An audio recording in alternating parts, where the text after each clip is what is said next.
Aujourd'hui, mission infaillible avec la gamme de L'Oréal Paris Infaillible Mat 24 heures avec le fond de teint, la poudre et le correcteur Total Look pour le teint.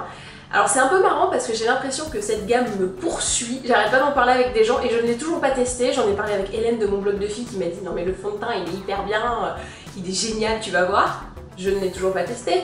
Des copines m'ont dit ah, on a testé la poudre, pour une fois qu'il y a une poudre qui tient, un truc de ouf. Je ne l'ai toujours pas testé. Il a fallu attendre que L'Oréal Paris me lance le défi infaillible pour voir si mon fond de teint et mon teint seraient parfaits du matin jusqu'au soir pour que finalement, oui, je le teste, ça y est, au bout de 3 appels du pied, j'y vais. Alors on y va, première étape, préparation de la peau. En ce moment, je suis assez dingue de l'huile extraordinaire rééquilibrante visage de L'Oréal Paris et donc je l'applique avant la crème de jour et je la trouve hyper bien parce que on pourrait croire que ça graisse le visage et qu'après ça ne fasse pas du tout tenir le maquillage, et bah pas du tout, au contraire ça prépare bien la peau et ça va te donner un aspect plus, comment te dire, éclatant et surtout pas huileux, pas gras, pas poisseux, donc vraiment l'huile. Bon, en ce moment on est très huile, hein, je vous le dis, et bah celle-là elle est très très bien. Si t'en cherches une, voilà.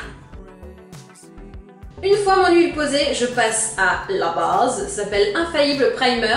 Ça se pose avant tout maquillage et surtout ça va éviter que la peau ne brille. Et on l'applique de l'intérieur vers l'extérieur.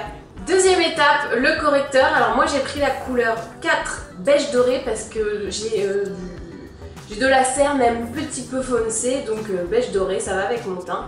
Donc je le prends au pinceau et après je vais directement sur le cerne où bon, j'ai des petits... Oui. Voilà. Bon, c'est hormonal, voilà, on a compris. Voilà. Alors pourquoi j'utilise un pinceau? Parce que justement avec le pinceau vous pouvez bien aller en ras de cils.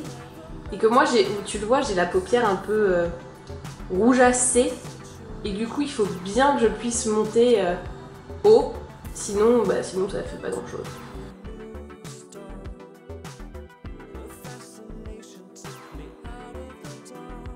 Pour que mon correcteur couvre bien l'imperfection, je ne frotte pas dessus, vraiment, je tapote. Comme ça, ça va bien imprégner la peau et ça va pas mettre juste un peu de matière comme ça viteuf. Là au moins, on est sûr, en tapotant, c'est bien couvert et puis après avec la poudre et le fond de teint, on va bien compresser tout ça pour que ça tienne bien longtemps. Comme mon correcteur est infaillible, je peux aussi l'utiliser en base de fard à paupières. Et oui, 2 en 1, infaillible jusqu'au bout. Je passe maintenant à l'application du fond de teint, donc le fond de teint infaillible 24 heures mat. J'ai pris la teinte la teinte vin sable, voilà. Donc texture fluide, couvrance totale. Donc l'idée c'est que je vais pas en mettre non plus énormément parce que j'ai déjà bien corrigé mes petits défauts et je trouve que le correcteur a très bien fait son boulot, hein. Donc pas besoin d'une couvrance énorme, on va mettre du produit mais pas à outrance. Donc je prends une petite noisette, mon pinceau et c'est parti.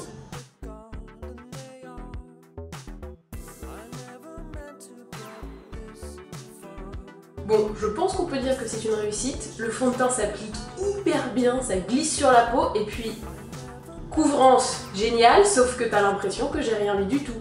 Genre l'esbrouf est total. Je suis impressionnée. Hélène, tu avais raison, il est absolument dingue. Bravo, t'avais raison. La touche finale du maquillage du teint infaillible, ça va être la poudre bien évidemment. Moi j'ai pris la teinte 160 beige, voilà, on reste toujours dans le beige sable.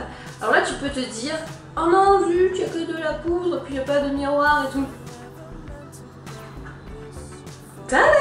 Le miroir est de l'autre côté, dans l'autre tiroir avec The éponge.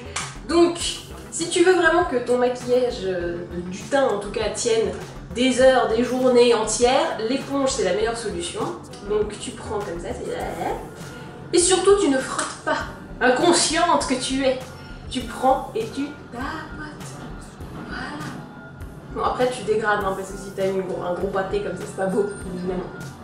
Alors tu n'hésites pas à bien tapoter le cerne, parce que bien évidemment c'est là que ça se barre en premier, ça fait des plis et tout. Là où tu as bien couvert tes imperfections, bam, tu presses, comme ça les couches entre elles se fondent bien. Et puis ça dure hyper longtemps quoi. Et alors moi j'aime bien laisser quand même les pommettes, les joues, tout ça sans poudre, parce que j'aime bien quand il y a le healthy glow comme disent les américaines. Donc cette espèce d'éclat, brillance très naturelle. Et comme j'ai quand même mon fond de teint mat en dessous, ça va pas briller. Moi je brille surtout du nez et du menton. Comme j'ai un teint absolument parfait, je peux permettre de la jouer plus soft sur les yeux. Je vais prendre ma palette Lenny Nude de L'Oréal Paris. Alors c'est pas celle qui est sortie avant Noël, c'est celle du printemps que personnellement je préfère parce que c'est des teints plutôt beige et pas rose. Voilà, je préfère celle-ci. Je prends juste voilà, un petit marron glacé comme ça, creux de paupière et ça suffit.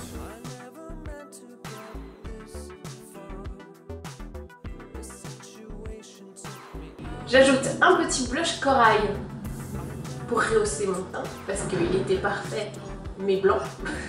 Et la touche finale, le mascara Mega Volume Miss Manga Punky qui est absolument bluffant.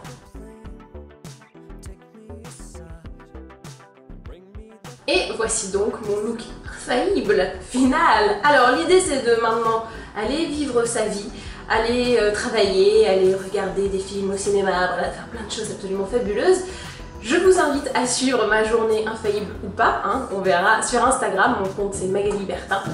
La vidéo est pour le moment terminée, mais on peut donc quand même dire étape 1, heure 0 du défi infaillible. Teint nickel, franchement j'ai rarement eu un teint aussi lisse alors que de base, vous avez vu, j'avais quelques petites imperfections, j'avais des cernes, ça a tout camouflé mais avec légèreté et naturel. Pour le moment ça me tire pas, des fois quand je mets des poudres ça a un peu tendance à m'assécher la peau et c'est pas très agréable. Là je suis confort, je peux faire des mouvements dans tous les sens, ça ne tire pas. J'ai un beau teint. Bon, première étape du défi, gagner pour L'Oréal Paris, d'accord, 1-0, on verra. Rendez-vous à 18h30 ou 20h pour voir si ça a tenu. Et ben voilà, et ben maintenant, à vous de jouer.